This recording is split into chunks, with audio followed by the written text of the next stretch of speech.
This channel is made possible by viewers like you. My viewers, subscribers, and patrons greatly help to keep this channel going. I wouldn't be here today if it wasn't for all of you. Please make sure to subscribe so you don't miss any uploads. And if you'd like to go the extra mile, please check out my Patreon page. For just $1 a month, you'll get access to what I'm working on, previews of upcoming content, and even early videos, along with other tier options for those that are interested. Thank you, and now on to the video.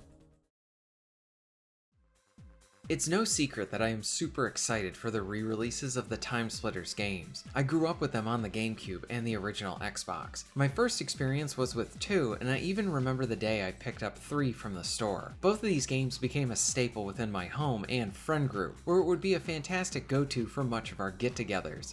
The wealth of content, options, and modes really meant that you couldn't run out of content here to enjoy. Something that when you think about this stuff today, Timesplitters stands as this strong pillar that was a shining example for other games to follow. Take a modern first-person shooter, even one of the best ones today, and it would not be up to par with what Timesplitters had to offer. Out of the box, you really couldn't beat it, and you still can't. So with all 3 of them coming back to the PlayStation family of systems, there is a lot to look forward to, and to have access to them again. But one thing that has me wondering is, will these games have any online functionality? This is probably the biggest question related to these new re-releases. That and the quality of the overall emulation. If I was a betting man, I would say that the online multiplayer would not be included, but who knows? So will we see the multiplayer available online at all? My guess is probably not. A few things make me believe that this won't be happening at all. If we look at some of the other re-releases on the PS4 and 5 in the last few years, there have been titles that had multiplayer portions, but those options were missing when you downloaded these versions. Let's take a simple example. I actually found this out through a comment on Reddit. Sony re-released the PSP version of Tekken 6, and from what I understand is that there was an online option here. What was done for this emulation is that they completely took that out of the menu. It's like the emulator just erased the menu selection for it. This will honestly lead me to believe that Timesplitters will see similar subtractions from their games. Hey, maybe I end up being wrong, and they bring back the multiplayer as well, but I don't think that will happen. But this does start to get you thinking on the overall quality of the emulation and what Sony can provide. I am not a tech-savvy guy, so I want to throw this out here as a discussion item. How much work would it be for Sony to allow players to enjoy the retro games that had multiplayer options to them? How hard would it be to allow online for those games? Would it be something that might vary depending on the game? And more specifically, how hard would this be to pull off for something like Timesplitters? With how Sony is continually trying to better and improve their emulation, even for specific games, could this be something that could be added on down the line? So let's say, for example, that Sony continues with releasing older titles. The audience for those games keeps growing, and Sony wants to provide more ways and reasons to keep people buying and playing them. One such option could be to patch those games one by one, maybe even based on the popularity, and then have online multiplayer for them. It would appear that Sony is at least interested in furthering their development for their classic catalog, and just this year they started partnering with a new company for the classic catalog. From what I understand, this is why we are seeing PS2 games coming back. It is because of this relationship, and now there are rumors that Sony is looking to figure out how to do this with their PS3 games, since the only way to play them is through the PS Plus with their cloud service, which honestly just sucks. So Sony is trying to do more within this area, so that could mean more options and bettering things for new re-releases, and maybe even improving upon ones that are already out, like some of the older ones that we want that online for. So this brings us back to Timesplitters. Are these games worth getting excited for if we know that we don't have the online options for them?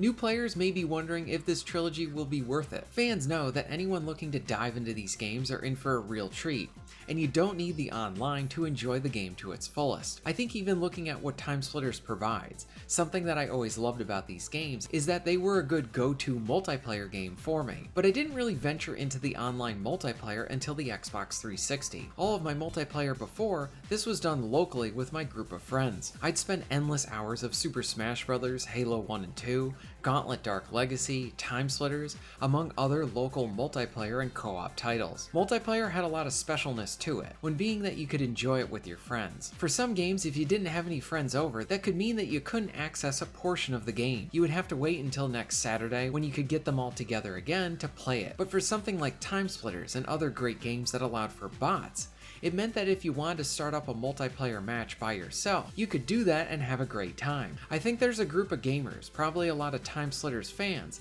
that remembers the days of seeing bots in a lot of their games, and how that allows you to enjoy every aspect of the game without really needing another person. Or you could do a combo of it. That was also a huge positive. Say you had one friend over who was available to play, but you could turn on several bots, meaning you can create your own full teams and experience proper multiplayer matches. So yeah, the short answer is that if you're new to the Timesplitters games, you really don't need the online multiplayer to properly enjoy these games. For longtime fans, we know what we love about it, and we know this series provides so much.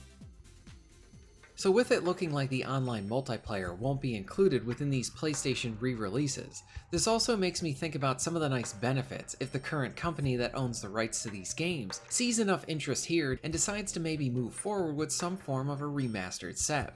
I think the Embracer Group owns the rights to these games, and I think they should pull the trigger on releasing a collection set. There are some easy things that they can do for this set that would be very appreciated. For one, the bump in resolution, and maybe even offer other frame rate options. I believe each game ran at 60 FPS originally, so that was already a plus. But this is where a selling point could be to implement some online play of some kind, even if it only could be done with one of the games. There's a lot of potential here for this. I would be interested in hearing from fans what they would want in a remaster.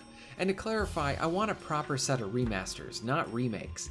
The games don't need to be remade. New options like control stuff could be implemented into the remasters, but the only remake I would be interested in would be a visual remake, where you could toggle the old and new graphics, but the game would play the same like it was before. Overall, I think Sony has a long way to go in what they provide to their players with the classic catalog. Gaming preservation is important, and one cool thing is certain, is that if Sony ends up releasing something, stuff can seem to be bettered and improved upon as it goes. As an overall service, I think the backwards compatibility seems to be getting better. It is still not up to par with what you would find through PC emulation, but if you want to go through the official Sony channels, what is here is pretty decent. Another question this has me asking myself is, while I would love to see another Timesplitters game come out, I have no idea if a publisher would allow for it to be made and released in the format that fans would expect and want. The games come from a better time. That being said, I do think there is a player base that is hungry for some proper Timesplitters. And as far as a new game or Timesplitters content is concerned, we always have Timesplitters Rewind to look forward to. So what are your thoughts on potentially not seeing the online multiplayer coming back? Does this hurt your excitement? Would you like to see these remastered? Let me know all this in the comments down below. If you're interested in supporting the channel, please check out my Patreon page. For just $1 a month, you can help to keep this channel going strong, and this allows me to be able to do more for my awesome audience. Please check out the links in the description and pinned comment for ways to support the channel. And most of all, thank you very much for watching.